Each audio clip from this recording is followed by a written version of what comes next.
Ciao a tutti, benvenuti sul mio canale, sono D'Alessandro Davide. Oggi con questo nuovo video voglio spiegarvi come risolvere il problema del piano cottura che fa sempre la scintilla. Questo problema può dipendere da diversi fattori e quindi ve li spiegherò tutti quanti. Il primo è quello di risolvere il problema senza sostituire pezzi inutili. Nella seconda parte del video invece vi spiegherò come smontare, come aprire in due il piano di cottura, come fare la diagnosi e come sostituire i pezzi guasti. Vi ricordo che cliccando mi piace e iscrivendovi al canale mi supportate gratuitamente e nello stesso tempo mi darete la possibilità di realizzare nuovi video.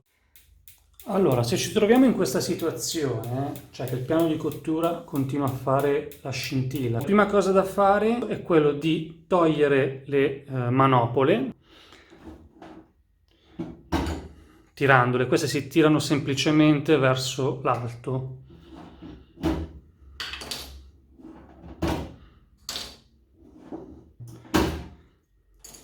Poi togliamo le guarnizioni, se si possono togliere, se ci sono.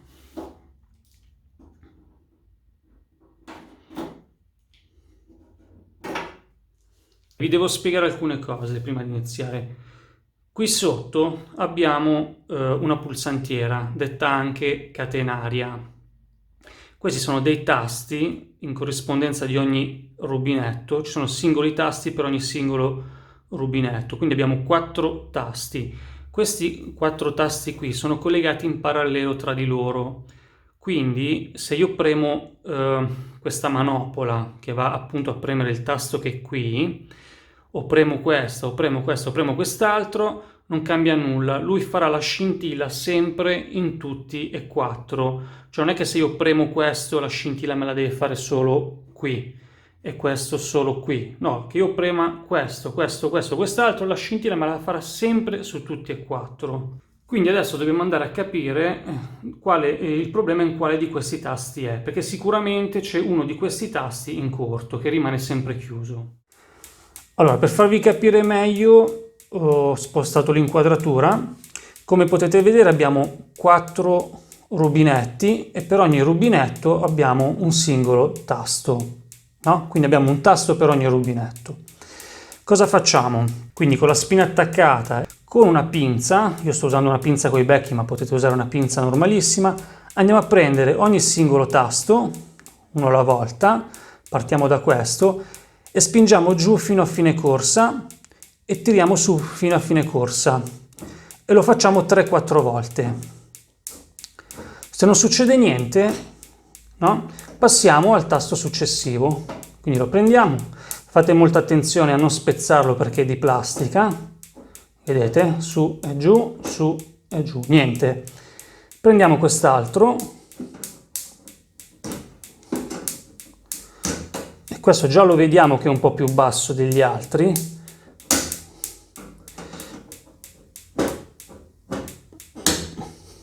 Ok, vedete che si è fermato?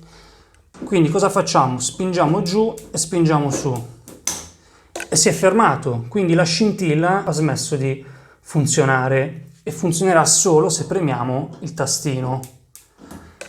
Allora, io qui il problema ovviamente l'ho creato per farvi capire, no? Ho infilato un pezzettino di stuzzicadenti per far sì che il tasto rimanesse un po' schiacciato, ma il problema si crea normalmente con dello sporco.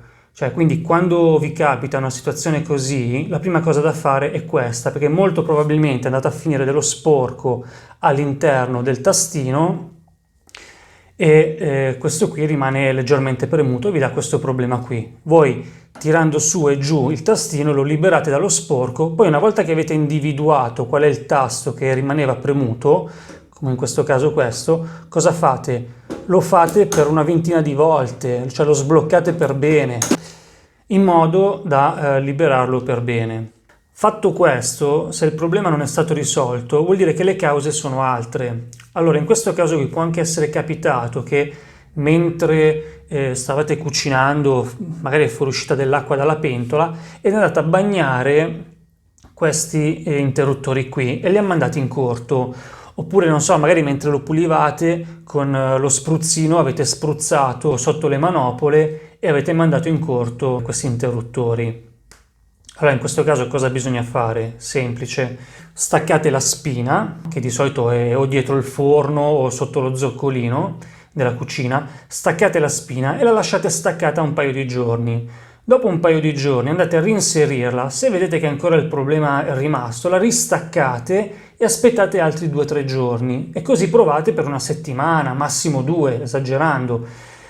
In questo caso qui, se il problema è risolto, bene, vuol dire che c'era dell'umidità dell'acqua che si è asciugata. Ovviamente d'estate, quando fa caldo, il problema si risolve molto più velocemente, però nel caso il problema non è risolto ancora, allora vuol dire che la causa di questo guasto può dipendere o dalla catenaria stessa, dalla pulsantiera stessa che guasta, o in casi estremi, in casi rari, ma a me non è mai capitato, può essere anche il generatore di scintille in corto, però sinceramente a me non è mai capitato. Però se uno ci ragiona può essere anche quello. E niente, adesso vi faccio vedere come smontare il piano di cottura e come sostituire la catenaria, la pulsantiera o il generatore di scintille. E andiamo a svitare tutte queste viti.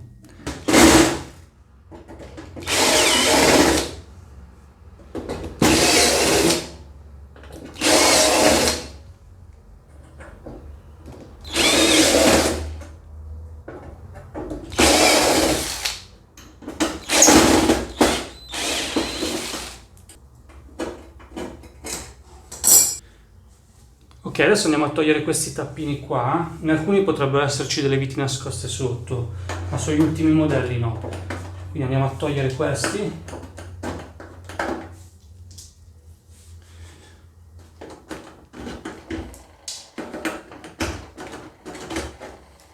Ok, sui modelli quelli da 5 fuochi, alcuni di questi tappini sono nascosti qui dietro, uno al centro e un altro qui. Quindi anche quelli vanno tolti. Ok, a questo punto dobbiamo sollevare il piano. Lo solleviamo da questa parte.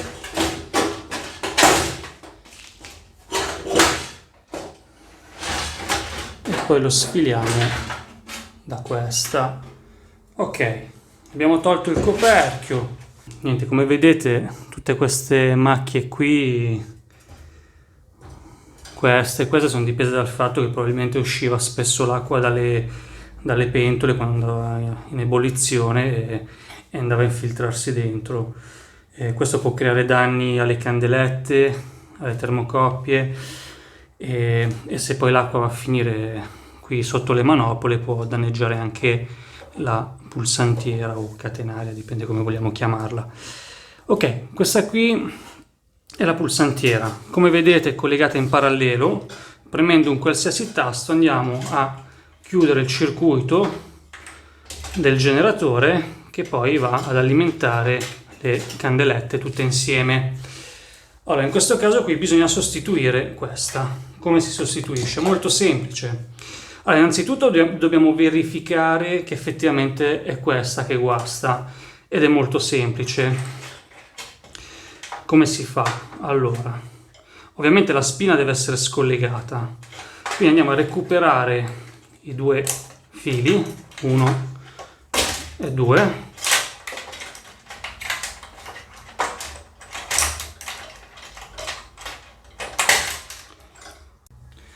quindi prendiamo il tester, lo mettiamo in home, verifichiamo che funzioni, vedete? Se io tocco questi due vuol dire che c'è continuità, il circuito è chiuso e mi dà un segnale.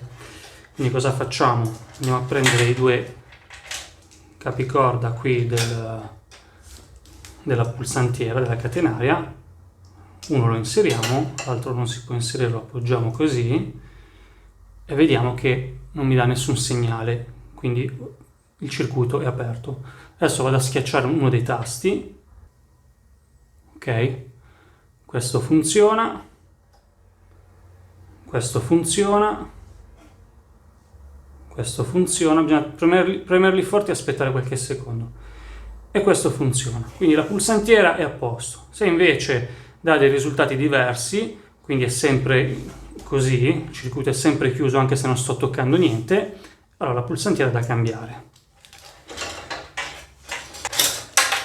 Adesso con un cacciavite a taglio andiamo a sollevare, c'è una linguettina qui, magari un cacciavite anche più piccolo, andiamo a sollevare questi. Ok? Questa qui è da cambiare. Questa la vendono da 4 o da 5, se per caso non la trovate da 4 e la trovate da 5 potete anche collegarne solo 4 e il quinto lo lasciate qui libero, tanto non lo preme nessuno e va benissimo lo stesso. Per rimettere su quella nuova appoggiate su,